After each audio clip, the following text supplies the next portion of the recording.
Welcome in, everyone, to Studio de Jeffrey and into wherever all these other humans are. My name is Jeff Cavanaugh. This is the great Bryan Broaddus, who I'm with all the time. And this is the great Dane Brugler from The Athletic, who I'm not with all the time. But here we are. And you're sad about it. Not me. Who would have thought? Hello, gentlemen, and welcome to whatever the hell this is. How are we doing, Dane? I'm good. I've got my 6-month-old twins on monitor, so if they join in, we'll bring them in, and we'll handle that. But I'm good. Back from the Senior Bowl, we got plenty to talk about. Bryan, how are you mentally, physically, spiritually? I feel good, man. I mean, I'm with two of my favorite drafting buddies. I'm with two of my guys that if I had to go back and be a general manager or director of college scouting or whatever, these are two guys I'd hire right here, the first guys, and then I'd fill the rest of that staff out. So it's a pleasure to be with you again, Dane. So much a part of what we've done, trying to grow the draft media side of things, and you were part of that. So it's nice to hang out with you and Jeff again. Well, hey, you guys suggested this, and it took me all of 2 seconds to say I'm in. So, let's have some fun with this.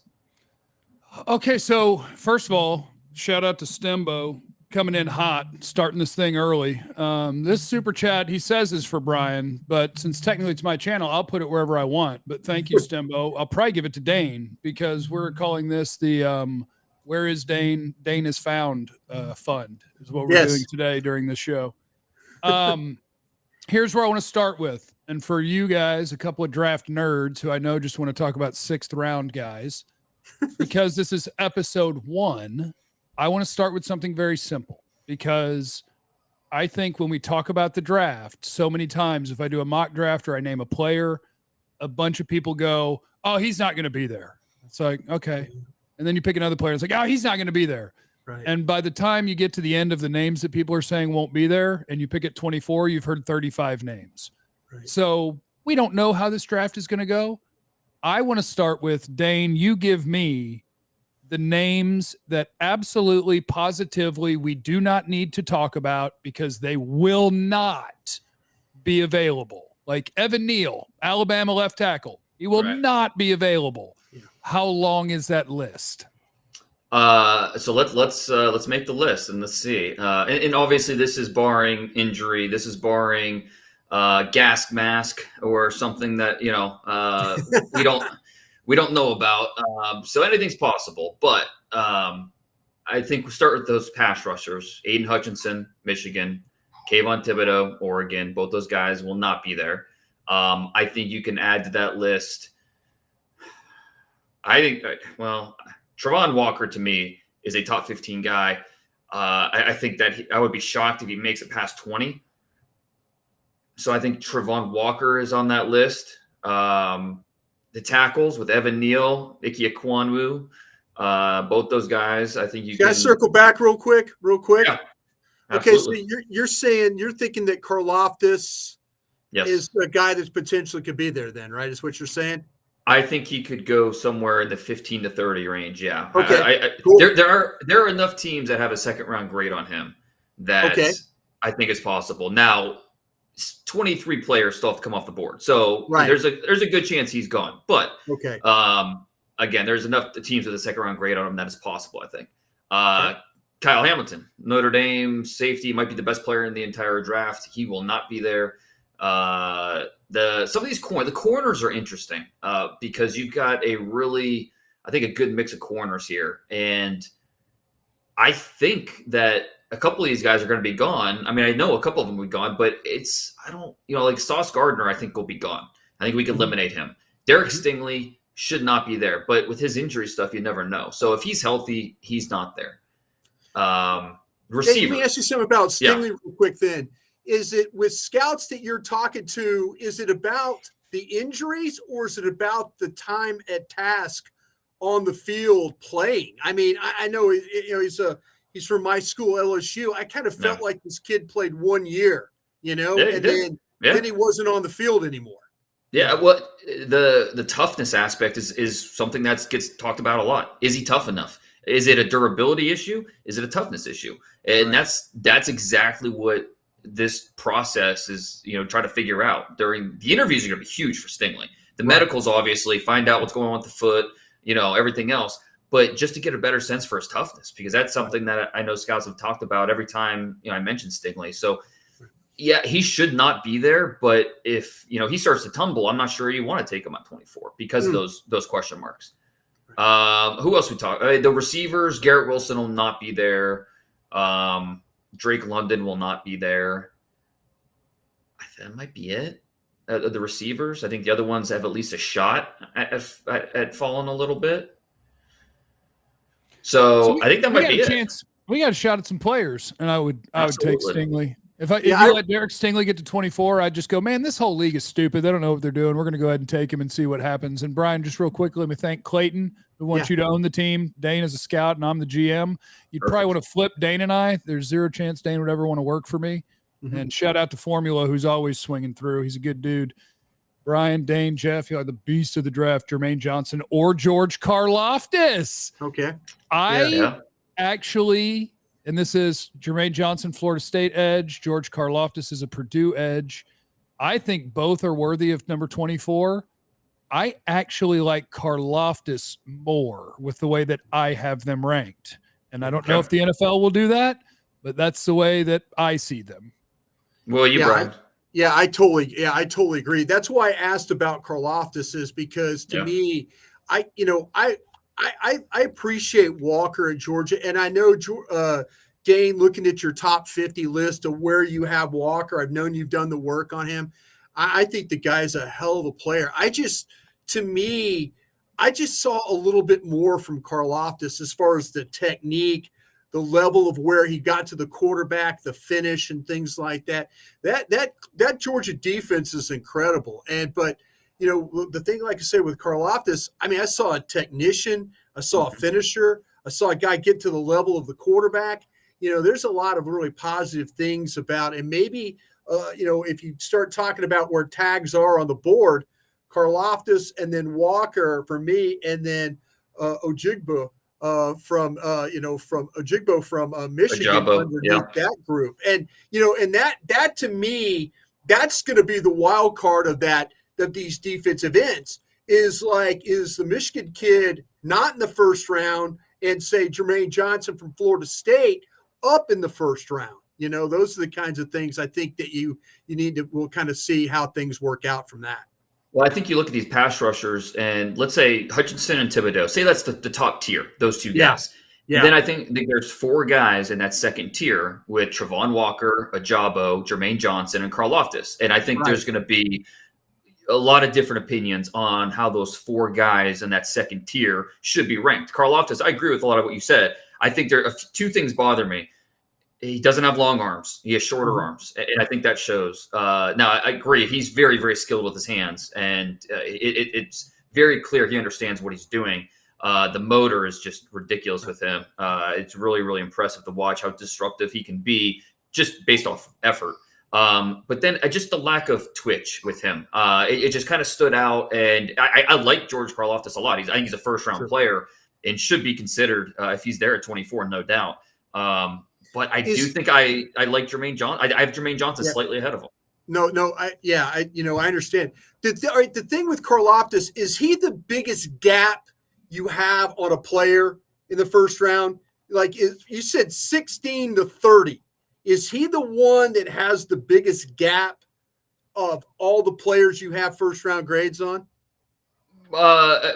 It's first of all, let's throw out the quarterbacks, because the quarterbacks are impossible to figure out because every team's going to look at them differently. I don't know that I'd take a single one of these quarterbacks in the first round, and probably three of them go in the first round. But I think that's an interesting question. I think that because Karlaftis, because there is such a wide range, I'll tell you who the answer might be for that. Might be Linderbaum. because I mean he's scheme specific.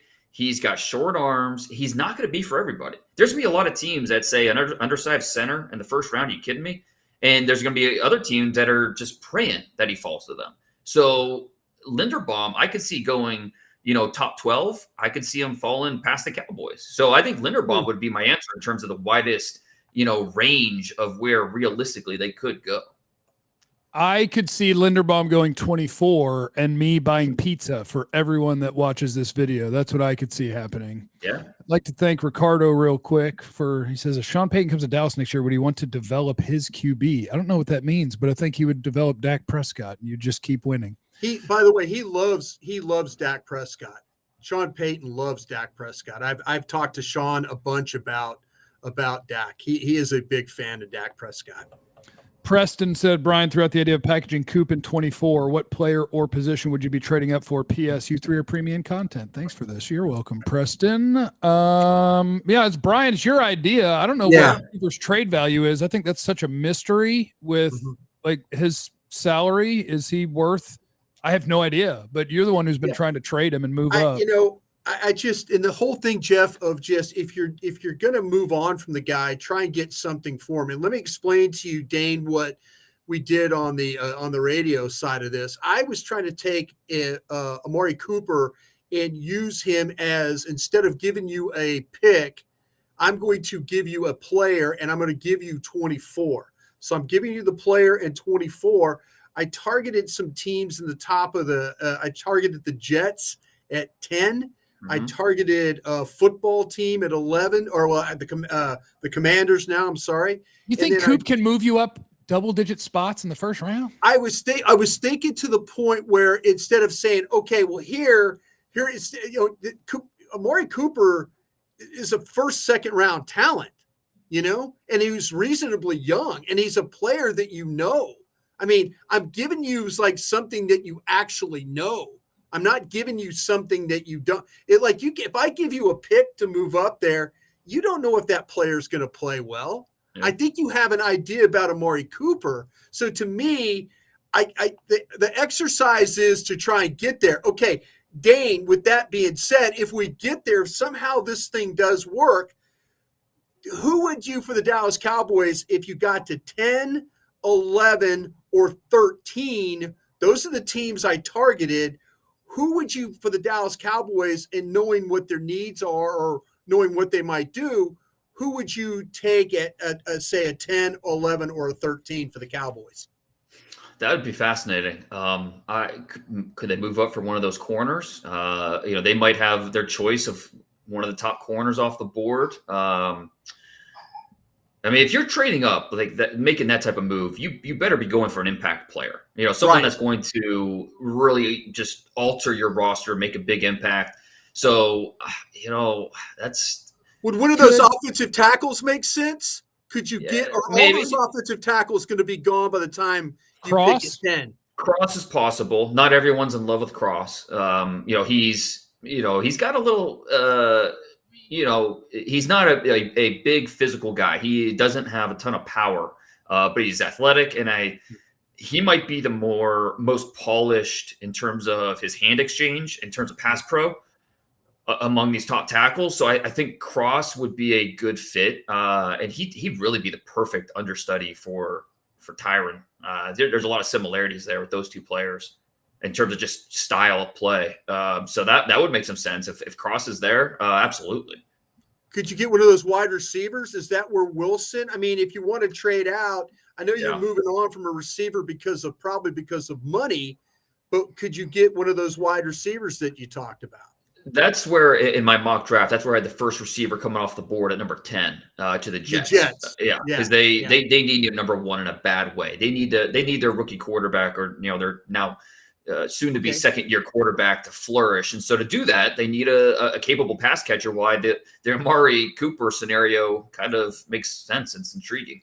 Yeah, you're giving them to get their spot, to get them to drop to 24. Yeah, you're giving commodity. them an established receiver. You're not giving them like, okay, I hope this receiver works out. You're giving them a guy that you could actually say is young enough, and that your quarterback as a route runner, as a receiver, as a catcher, it would make a lot of sense. That's why they were one of the teams that I targeted in my my projected trade up. Clayton wanted to know, and I appreciate you, Clayton, with the receivers, is John Mechie worthy of a first? And I'm not even done studying Mechie. I was watching Jameson Williams, so I saw some Mechie, and I like him, but not first round like him. So when you take knee injury and you look at John Mechie, the Alabama wide receivers tape, where does that end up for you, Dane? How do you have him graded? And thank you to Joe Cook. We appreciate you on the super chat contributing to the Dane Brugler is Here Foundation. That's what is going on tonight. If he was fully healthy, I think he's somewhere in the top 40 mix. So you add in the ACL, and obviously at the combine, we'll get the exact, just hopefully he's, surgery went well. He's on track to be fully healthy, all that. And assuming he is, then I think he's somewhere in the, probably 35 to 55 range, somewhere in there. So we're talking mid-second round. There's a chance you might have or could look at him in the second round. I think that when you look at these receivers, there's 6 guys in that top tier, and then that second tier, a little bit of a drop off, and you've got a little bit of a gap. But that first tier of receivers is really, really intriguing. Dane, can I ask you where you have George Pickens from Georgia on this list? Yeah, he's in that second tier with Mechie. I mean, it's the really talented but injured and not sure what to do with kind of tier. I mean, Pickens, honestly, it's kind of like Stingley, where he had that ridiculous freshman year, and then it's just kind of been bumpy since. And with Pickens coming off the ACL, we saw that outstanding catch he had in the national title game, but it was that and nothing else. A couple of overthrows and stuff like that. Yeah, but he's still getting his legs underneath him. The timing wasn't there because he's still getting his stride back. So again, combine is going to be huge for him. I think Pickens has first round talent, but you're just not sure where he is with the injury. So he's in that second tier as well with Mechie as a guy that could be a second round pick and end up being a bargain. If you go back and watch him play earlier in his career, he lights guys up like Stingley and McCrary from Auburn. Mm-hmm. I mean, he's lighting like really good corners that we're talking about in the first round. I mean, he is spinning these guys. And I remember Stingley had no answer for him, none as a player. So when I see that, I'm thinking, well, maybe this is what this kid is, but you're dealing with time lost and then also a knee injury. Appreciate you, Dub V, who said they hope he hopes this becomes a regular thing as the draft approaches. You guys are great. Well, it just depends on how the Dane Has 4 Kids fund goes during this particular stream, and then maybe this will be a weekly thing. We'll have to see. I have a receiver I want to ask you about, Dane, because I have him, like you say, the top group has the 6 guys, which I'm assuming is Wilson, Drake London, Traylon Burks, Jameson Williams, Jahan Dotson, Chris Olave. Yes. That's okay. The 6, yeah. Have you watched all those guys yet? I have watched all but Drake London. I don't have USC. Kidding? All he does is watch wide receivers, Dane. Hey, I have seen 6 wide receivers, and I'll have you know I've seen 7 safeties, 7 defensive tackles, nice. 11 edge guys. You think he's hitting any Dallas Cowboy team needs there, Dane? 13 offensive linemen. Whoa. Nice. So shut up. Offensive linemen, what? Hey, Jeff, sorry, but out of all the guys you've watched, all those guys that the positions you just mentioned, who is the best that you have watched that is not being talked about as a first-round pick? Like, who's your favorite of the group? Like your TCU safety last year. Who's your favorite of the group that you've seen so far that's not being talked about as a universal first-round pick? Let me see, because my one. Or maybe you haven't found them yet. Can I throw a name? Can I throw a name out there? I might not have found him yet. I'll tell you one guy who I'm impressed with that I haven't seen a lot about from other people is Ed Ingram, the LSU guard. I think he's got good tape. It looked like he was good at the Senior Bowl. I think I might like Jaquan Brisker, even though I think he's played for 5 years now. I might like him more than a lot of people do. The safety from Penn State. Yeah. Other than, I don't have anybody that I just love that everybody else has not liked. Okay. Dane, let me ask you this. Where does Dax Hill from Michigan safety sit with you? Oh, I love him. He's probably going to be a top 25 player for me. Okay, I didn't know. Yeah. I mean, because like everybody talks about Hamilton and it seems like that everybody talks about somebody else but him. You know, Dax Hill is the perfect modern day nickelback. I mean, I thought when I watched Dax Hill play, I thought that was Dallas's pick at 24. That's who I thought.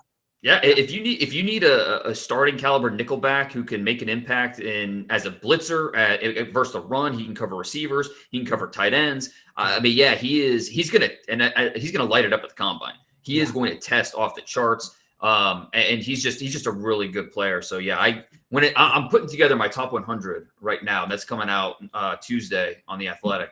And I think he's going to end up somewhere in the top 25 for me. So might not even be there for the Cowboys at 24. Is there, let me ask you this, and thank you, Bobby Belt, who just loves to give away money. We'll see you tomorrow. You're the best, Bobby. Bobby Belt's Bobby. Other safeties, like Kyle Hamilton's gone, and if Daxton Hill's not there, I've seen a good number of them now. And so when you look at Penn State, Jaquan Brisker, Lewis Seen from Georgia. Yep. I have Jalen Petty, Baylor, after the Senior Bowl. I didn't know if he could cover on tape, and it looks like he can at the Senior Bowl. Yep. I've got him in the second round mix, and Joseph, the Indiana guy. Ballpark, well, you can rank them too if you want. I gave them in my order, but you can rank them if you want. And is any of those realistic as a second rounder? Illinois safety, Kirby Joseph? Yeah, Kirby Joseph. Yeah. I think all those guys you mentioned are top 3 round guys. For me, it's Hamilton and Dax Hill. Those guys are first rounders.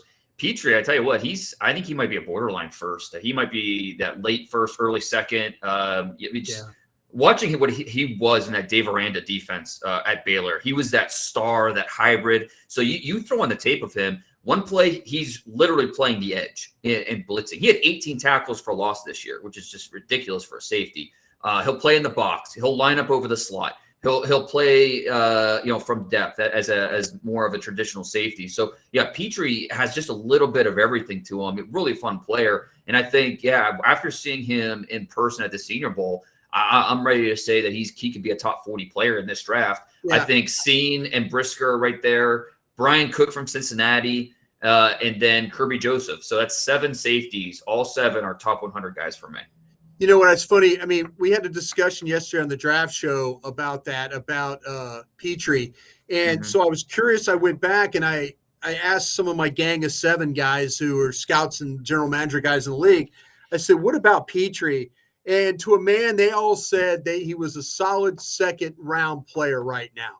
That's what they were all saying. That possible I think we have to remember, but like the majority of them had him in the second round is what I was gathering from these guys. I think that's and I agree with you. And that's kind of the feedback I've received as well. But I think something we have to keep in context with this draft is we're just not going to have as many first round grades as we do in normal years. I don't. That it's a real low number, and it's because I think because of the quarterbacks.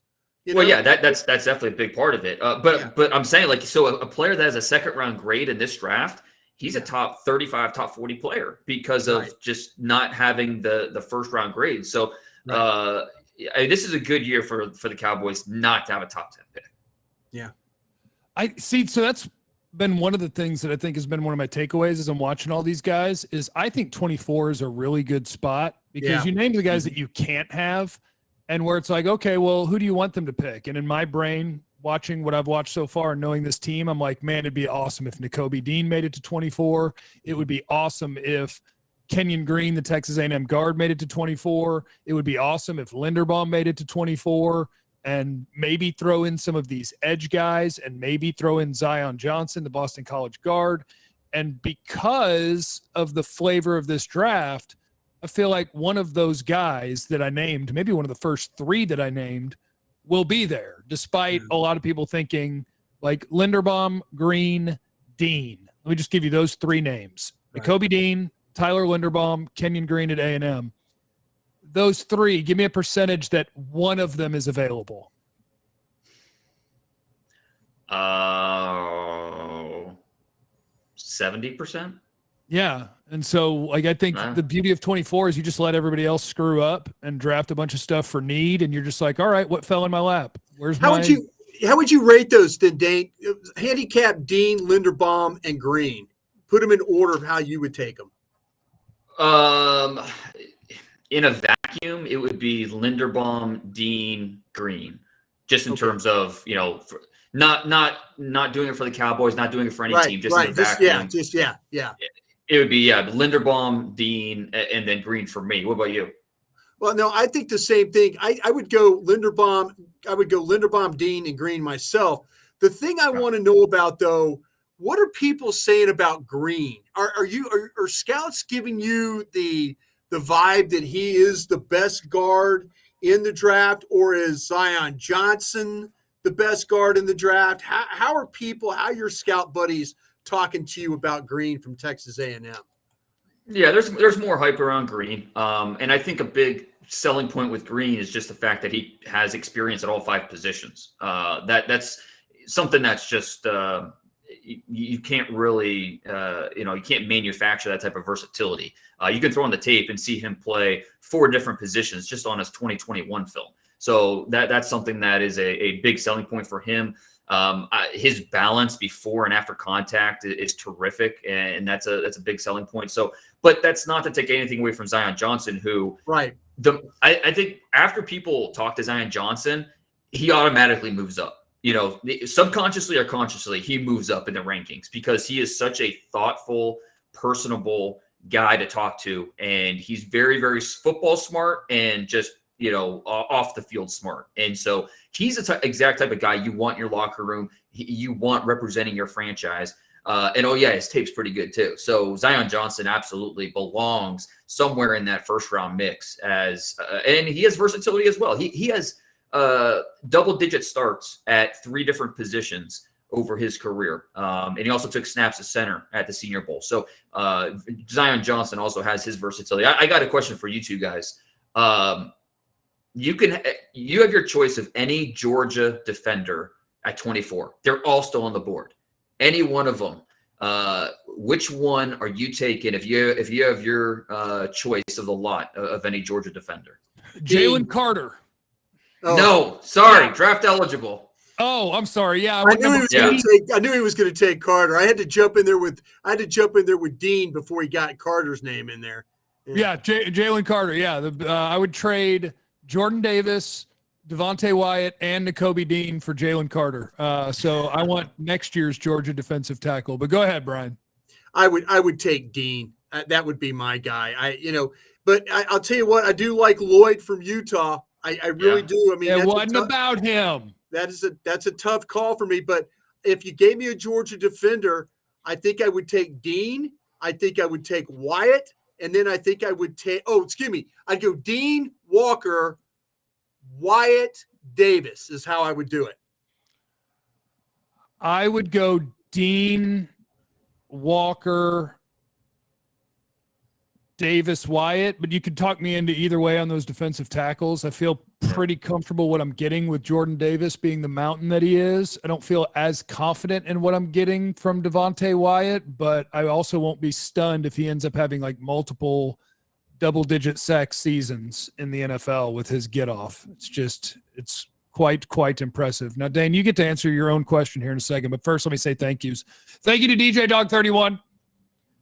Thank you to Clayton Tomlin. So would you rather trade up or trade down and have 2 seconds? I'm Captain Trade Down. You know what I'm doing. Jeff's riding that trade down. Well, Party at Jeff's. There's no Party at Jeff's except for the merchandise that'll be coming out for Party at Jeff's one day. Or if you're a member on the channel, you get access to the Discord and a Party at Jeff's emote that you can use in the chat. I think you also get a Proud Brian emote of his face. Yeah. And you get that next to you. Soto, man, Jeff and Brian and Dane, this is awesome. Cowboy fans are lucky to have you guys. Thank you guys. So much. Appreciate it. Yeah. If top 3 favorites are gone at 24, trade back and grab more capital. There's a lot of mid-round talent with 1-2 potential. You are barking up the right tree with me, and I feel like you might be barking up the right tree with these two. Brian, start a YouTube channel with Jeff and Tiny Jim. Yeah. And do you think Jordan Davis could be like Vita Vea? Thank you, Avery. So that's a lot of things. So first, Dane, you have to answer your own question. Put your Georgia guys in order. In a vacuum. It'd be Walker 1, easy for me. I know I'm higher on Walker than a lot of people. If you told me 3 years from now that Travon Walker was the best defensive player from this draft, I would not be surprised at all. I think he has that type of ability, and we have yet to even see it. 6'5", 275. He's long. He's powerful. He's a freak athlete. I think there's so much ability there and a lot of it's untapped. So Travon Walker, easy top guy for me. Then I go into Kobe Dean. I wish he were a little bit bigger, but he's Jonathan Vilma 2.0.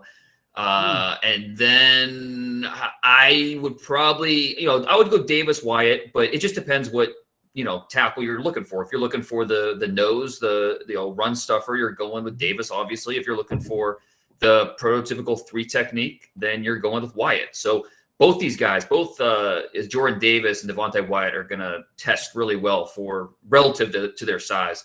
So those would be my top 4. And then we missed 5. I'll just throw in Quay Walker as well. He's a good player, big guy, good athlete. Who? Yeah, he would be next. He'd be 6. But I go Quay Walker, then Scene. Who else we forgot? The other linebacker, Tyndall. I forgot Scene too. I had Scene. Yeah, okay, I forgot him. He would be after. I would have him after. I'd have Wyatt, Davis, and Scene would be my last 3. Yeah. And Avery asked, do you think Jordan Davis could be like Vita Vea? I'm going to say my initial impression is no. I don't think he's as much dancing bear as Vita Vea is. And I don't think he's as explosive in terms of power either. Like, he's unmovable, right, but Vita Vea was something different. And Jordan Davis, he might run a 4.98 at 355 pounds. Like, he's a freak. But I agree with you in terms of that first step explosion and creating that immediate knockback. It just, you don't see it as much. He's more of a pocket pusher than he is. And that's okay. But, the biggest thing that scares me with Jordan Davis is this was without a doubt his best season as a senior, and his snaps went down considerably.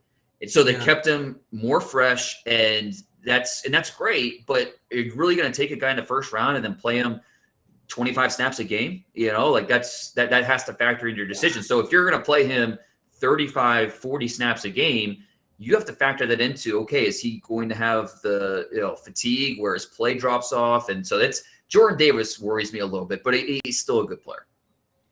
Steven, we appreciate you. Is Captain Trade Down ready to come out and play this year? Yes, we'll get new Captain Trade Down T-shirts, Steven. Thank you. So we've talked, the Georgia guys kind of leads me down this path, but we've talked about quite a few defensive tackles here. I have seen 7 of them.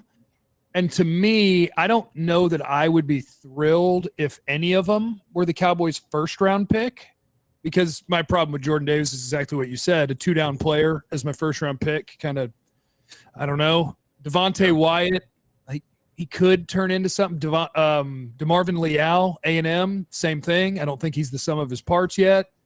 Travis Jones, the UConn D tackle. Am I crazy to have him all the way up in the 2nd after the Senior Bowl? Fedarian Mathis, Alabama. Perrion Winfrey, Oklahoma. Yeah. Is he? Player. Absolutely. Is he?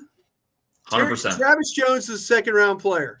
100%. I'll send you the Clemson game. He's good. I have to watch the Clemson game. Is that what everybody's telling me? Watch the Clemson game?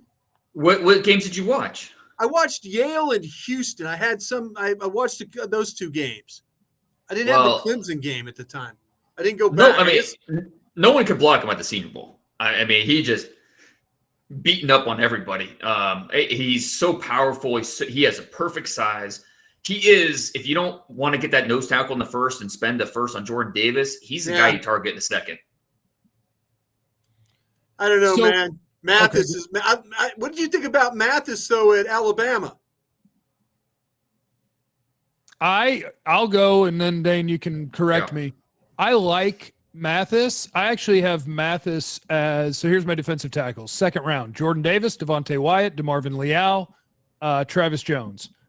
3rd round, Fedarian Mathis and Perrion Winfrey. Okay. That's how I have him. And like Mathis, I like, and I feel like he's another one of those guys that I'm pretty You darn. need to watch Logan.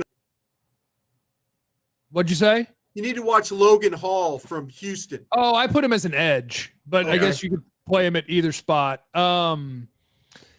Mathis, I like. He's one of those guys that I think is an NFL one technique where it's like he does a great job with leverage and extension, and he's going to be consistently good in the run game. Yeah, Is he rushes the passer. He rushes the passer better than Jones. I mean, if you're gonna play a one, he's the one technique that can actually rush the passer. See, I think Jones can, or maybe that's just optimistic from the Senior Bowl, but I'm watching him run down people's chests, and I think he can at least push the pocket from the middle. Okay. Yeah. I need to watch the Clemson game, obviously. I will stand corrected if I get the Clemson game and I see a guy that's far more active than he showed in the games I watched. Well, you need to watch the Senior Bowl practice tape too. I think that really helps, and I'll make sure and get that for you if you don't have it. Okay, I appreciate it. What, Jeff? Did you watch the Senior Bowl tape, the practice tape then, or what did you see? No, I saw a bunch of reps from Jones, just social and TV, like reps that I saw him doing, and it was like it seemed like he was just running over everyone and looked. He looked more athletic and explosive than he looked on his tape, but he was just bullying everybody. Well, I wanted to ask you about Winfrey because he was a guy that was. Okay, but you don't even have to ask That's the question. Another one. You don't have to ask the question. I'm going to tell you the answer before you ask the question. I watched Perry on Winfrey before Senior Bowl week, and I had him as a day 3 guy. He's a head-up nose. I had him as a day 3 guy. He didn't impress me. And then I watch him at the Senior Bowl, and the question is, okay, how far are you going to move a guy up because he kicked ass at the Senior Bowl? And for me, the answer was a full round. Like, I'll put him into the 3rd. I think he's a day 2 guy. But the guy from the Senior Bowl and the guy that I watched on tape, I just didn't think were the same guy. Well, and I think part of that is just that scheme, that slanting scheme they had up front, and that Alex Grinch defense for Oklahoma. Like, I don't think that we really got a chance, because I agree with you 100%. His tape is inconsistent. I didn't like Perry on Winfrey based on the tape. Was not going to be a player I would have considered a top 75. Now, watching, first of all, how big he is, just seeing him up close, 86-inch wingspan. It's ridiculous how big and long this guy is. And then to see him win with power, win with quickness, win with his length, and consistently bringing the energy every single day at practice at the Senior Bowl. And then, in the game, he was Senior Bowl MVP with 3 tackles for loss, 2 sacks. So every single day he brought it. So it wasn't just one flash here or there. It's a really interesting test case. And we have these every year where it's easy to get excited about Senior Bowl standouts. But I think when you go back to the tape and we look at how he was used and what he was asked to do, that factors into some of that inconsistency. Was it the same problem we had in that scheme with Neville Gallimore? But that was a 2-gap scheme they were playing, right? I mean, Gallimore was 2-gapping. Right. See, this guy, I mean, when you watch Winfrey play, I mean, I know I saw him. He was playing like a head-up nose. I mean, I saw him wind up and down the line, but it was just. But I mean, that's what I mean. I was like, this guy is, what did he measure at the Senior Bowl? Because the weight I had for him was like 297 pounds. He was over 3. He was 303, I think. Okay, so 6 pounds, a little bit better. Okay. But the thing about it is, I was talking to some teams. I'm like, where do you play this guy? Is this a guy a 1 or 3? Everybody's got him playing the 3 or that under tackle. Of the teams I talked to, Yeah, probably. Nobody's putting this guy at nose. But you watch him play in some of the scheme, he played as a head-up nose, and I was like, you're killing this kid. Put him on his shoulder and let him get up the field. I'm with you on Mathis. I like Mathis a lot. The guy that I can't figure out is Leal or Leal, whatever. I know. I'm the same way. I'm the same way. There's so much ability there, but at some point, it's got to turn into production. It's got to turn into impact plays. And so I go back and forth, and I'm still not ready to put like a final grade on him just yet. Yeah. I thought he was most productive when he played end. He played. If you watch the Ole Miss game, Yeah. I mean, he was far better in the Ole Miss game. Yeah, playing but as at an end. okay, one of you's going to tell me which game it was, but I watched him at end, and it was against one of the – it might have been Cross. It was one of the top 3 tackles. And when I tell you he was never uncomfortable blocking to Marvin Leal, not one time ever, I was just like, okay, I thought this guy was supposed to be like a – coming into the college football season like a top 10 or a whatever. And I'm out here watching, and I didn't even know who Charles Cross really was yet. I just seen his name. Well, and I'm like, Cross will do that to a lot of people, though. Cross will do that to a lot of people. Win a rep. I'm win a rep. Hey, there are some guys that I'm terrified of in this draft. Seriously. Who you got? Who? Leal's one of them. He is one sure. of them. I mean, I'm watching him and I'm thinking, I'm like going, okay, everybody tells me you're good. And there's some violence to his game. Don't get me wrong. But I mean, sometimes he can be a hard guy to move. I'm just kind of looking through my notes and stuff, but sometimes he doesn't play with his knees. He doesn't always bend in the knees. He gets tall, and then all of a sudden guys are under him, and they're just walling. I mean, there's moving him off the ball in some areas, and I'm like going, okay, bend your knees, get down a little bit, get down. And I don't know, these A&M linemen scare me a little bit, especially like these guys you're talking about playing as inside guys. Let me knock out a couple of the super chats, and then Brian or you or Dane can take us wherever you want to go. But compared to other drafts, how deep is it? What positions are the deepest from DJ Dog? So somebody write that down and answer it in a second. Okay. King Shadow, thoughts on Brandon Smith? If there is no Nakobe Dean, boy, I've got a – oh, you're talking about people you're terrified of. I got a Brandon Smith take for you here in a second. I don't have him very high myself either. I got him on day 3. Stephen Bray, huge fan of Dane and Bryan. Been watching you guys since the early days. Bring on the beast. That's great. Well, I'll just hang out with these guys. I'm glad you love them. And any thoughts on Leo Chanel? That's the giant Wisconsin linebacker, right? I haven't seen. He's the next linebacker I have to look at. I have not seen him. And Noah Simmons, appreciate you. And Soto, man, stupid question. Double at Penn State linebackers with Brandon Smith. Double at UCLA DTs. Double up with linebacker with Damone Clark. I think that's LSU. Okay, first things first. Damone Clark's a good player. I'll go on Brandon Smith, Penn State. Yeah. I don't remember whose rankings I was going off of because I check all of them. Like, Dane, yours is the Bible, but I will literally bounce around to every ranking site or anybody's top 10s just to go all over the place. Mm-hmm. And so I'm watching him, and I'm like, oh, hell yeah, that's a super good athlete, man. I bet he's a great football player. And then about 45 minutes later, I look down and my notes are like, I don't know if he's ever played football before. Like, he just kind of looks lost in every aspect of the game, but holy crap, does he look good moving? So Brandon Smith, I was like, okay, I bet he tests as a really, really good athlete, but I did not see a NFL linebacker mentally at all. Where'd you put him? Like what round? 4th round. Third. I put him in the third. I think to me that's it. To me, if you have traits I love, but you're not a player I love at all, that's day 3. That's probably a great spot. I think you're right about this kid. I in my notes I put he's super reckless. You know, I mean the way he plays, and I like the way he throws his body around. I think he's a physical player, but I don't know if he has the best instincts as a linebacker. You know. Mm-hmm. I thought they kind of used him as a blitzer more than they did in coverage because they probably felt like he couldn't cover anybody. I thought, he had zero sacks. So what's that? Yeah, I know. That's what I'm saying. They're like, okay, we're not going to play in coverage, but then but by the way, we're going to blitz you, and so what's going to happen is here's another Penn State linebacker somebody's going to take, and he's going to make me look really wrong. But I just kind of felt like a guy with the technique and the recklessness. I didn't see a player that I could fully trust. That's the biggest problem I had. Like I mentioned, I'm working on my top 100 right now, and I am struggling to find a spot for him. Like I'm running out of spots. I have like 10 spots left, and he's one of the 20 guys that I'm trying to fit into those 10 spots. Because he's going to blow up the combine. I mean, he's going to test outstanding for a guy that size. But in terms of – he can run. There's no question he can run. He can run. Yeah. The mental development is just not there. And not there. But he might get there, but that's a big projection that once everything gets faster in the NFL, that, the mental side is going to catch up for him. So Brandon Smith, it would scare me to draft him somewhere in the top 75 or 80 picks.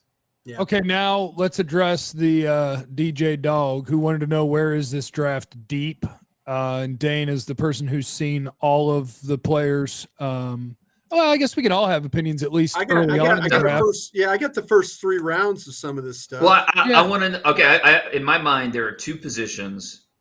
Yeah, we'll say 2 positions that tackle stick and out. Edge.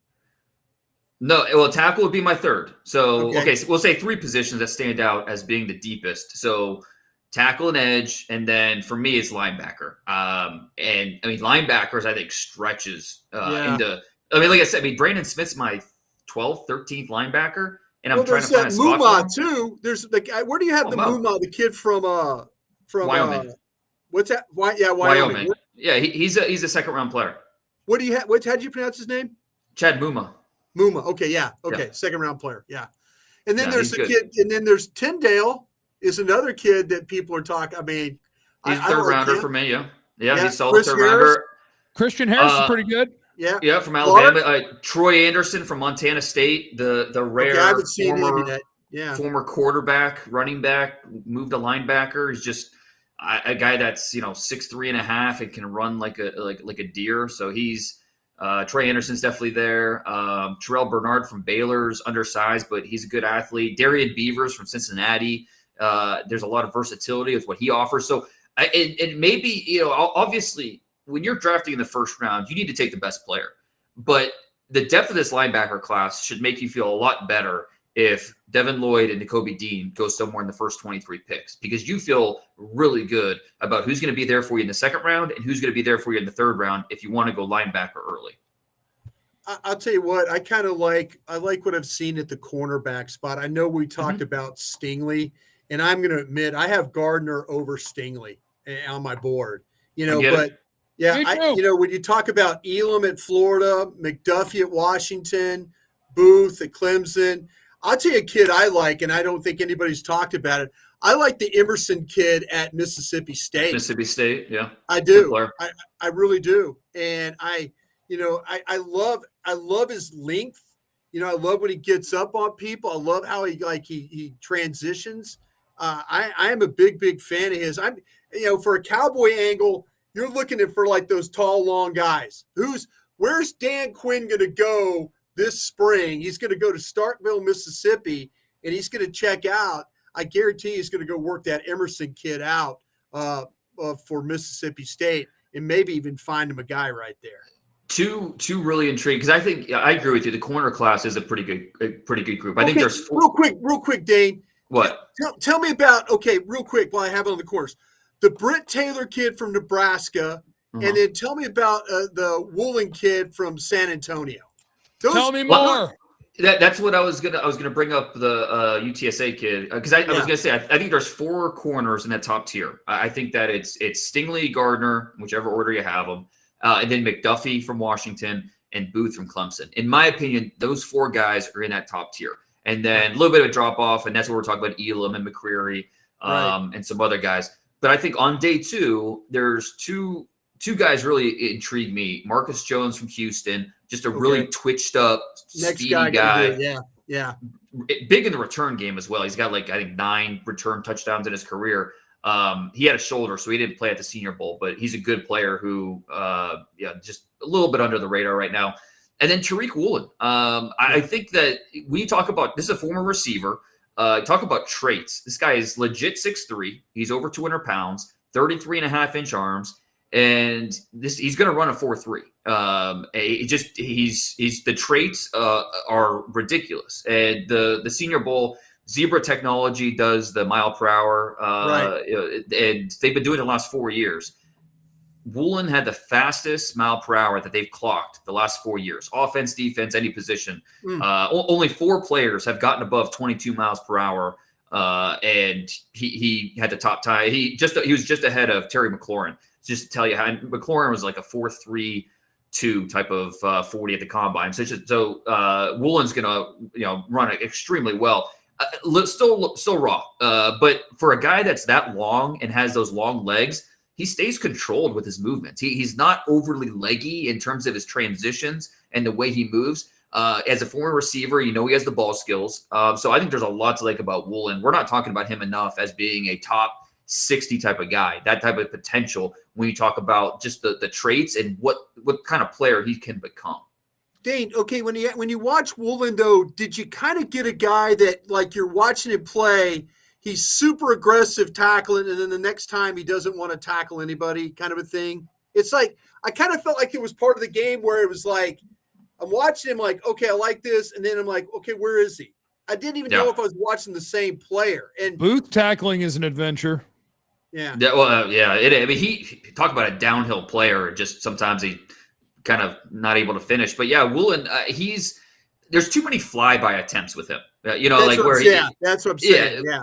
And I think he's a guy that we'll see him use that length to his advantage in terms of trying to take on blocks and wrap guys. But there are too many times where he's flying by. And again, we're talking about a guy that was a receiver 3 years ago. So he's still making that transition, still learning. And so he's a guy you're drafting for what he's going to be, not necessarily for what he is. All right. I want to shout out to the people who are super chatting us. We love you. It's the Dane Brugler Has 4 Children Foundation night here on Studio Day Heffrey. Steven, appreciate you. And you're welcome for speaking out on mental health. It's awesome. I went and saw Jay Glazer's charity here in Dallas last night, and it's freaking incredible. I'm going to raise a bunch of money for them because they're freaking awesome. The merging vets and players, what they do up there is powerful as hell. And Delta just wanted to shout out and say be cool to everybody, which you damn straight. Is this a made-up name, Dane, from Travis? JoJo DeMan, converted safety to linebacker hybrid role. Are we making up names?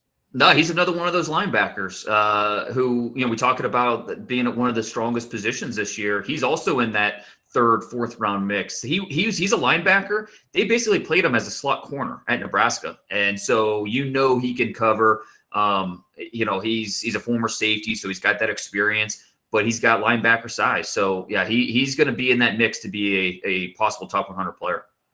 Jerry's just putting in a prediction that our expectations are going to be unrealistic because Lamb dropped, Parsons dropped, and Diggs has been so good, but I don't think so. I think if you are sitting in the 20s and you're legitimately willing to pick the best player, you're going to do better than a number of people in front of you. Like there's going to be people in front of you that are going to try to fill a need or going to chase after a position of, quote, higher value. And that's kind of my Linderbaum hope or my Kenyon Green hope is that a center or a guard falls in your lap like Zach Martin goes at 16. Everybody sitting here knew Zach Martin was going to go to Pro Bowls, but he went 16 because plays guard. Yeah. So let it happen. Let it come to you. Okay, one random guy I want to ask you about because I forgot to earlier, and Daryl wanted to know this too. I really like Jalen Tolbert's tape out of South Alabama. When you're stacking what does he run? How fast is he? I bet he runs a 4.5 flat or better. You think? I'll be surprised. I think he's going to be 4.52 to 4.57, somewhere in there. Okay. Well, he's a cocky son of a gun now. I'll tell you what.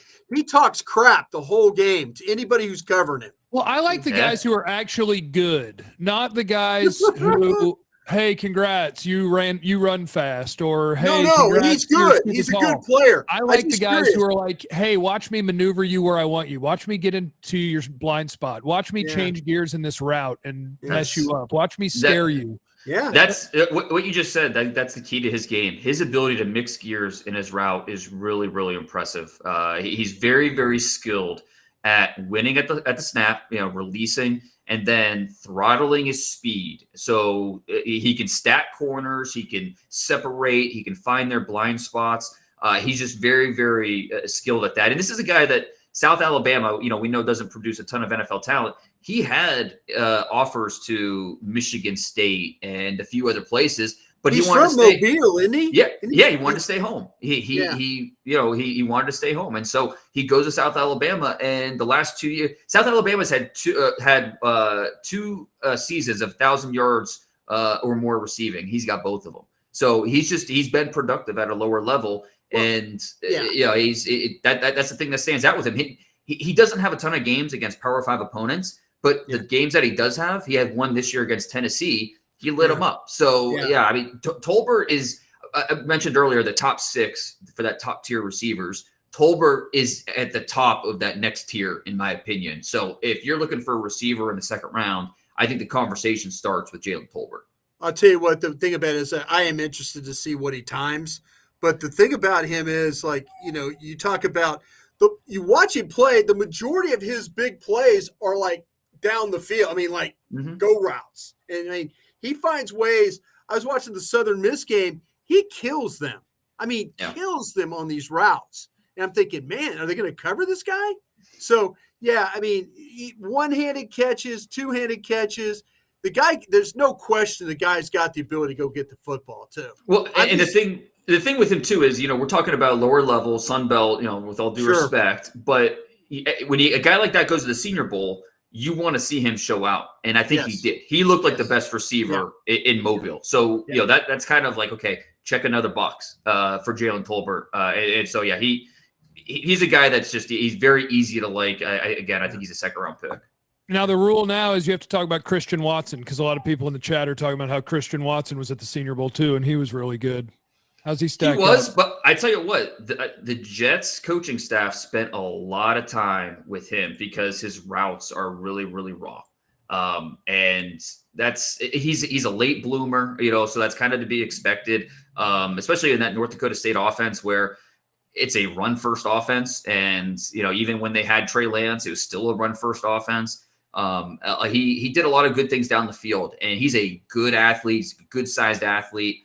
Accelerate. He's a glider, moves really well, eats up grass, and picks up speed as he goes, tracks the ball really well. I thought he had a good week as well. I think he's more like third round, a guy that's going to sneak into that top 100. But I think that needs to be said just how unseasoned he is as a route runner right now. I do still have pizza to eat, so do any of you have final thoughts, or do you have anything that you want to sneak in here before maybe we'll do this next week. Maybe if the Dane Brugler Has 4 Kids Foundation reaches its funding goals, maybe we'll do it next week. Final thoughts, anything you didn't get in? You got it, man? Go ahead. No, go ahead. I tell you what, I can't tell you what a joy it is. I mean, I know we did an hour tonight. This is the best hour I've had all week. I know, Jeff, you and I do radio, but me, I love talking about the draft. I love the draft show we've had, but to work with you two and talk about the draft and talk about with these people, I hope we can do this every week. I really, really, really do. This is one of the best hours I've had in a long time talking draft. Yeah, no, well said. This is fun, and as long as the people want it, let's keep giving it to them. So sounds good to me. Rock and roll. Yeah, it doesn't seem right unless Dane is involved in draft season. So if we got to get him here, we got to get him here. Yeah. Thank you to everybody who watched. Appreciate everybody in the super chats. Appreciate just everybody who's here. You guys are badass. We love the draft. You love the draft, and it's a lot of fun. So without further ado, remember, you have no idea what anyone is going through. So be cool.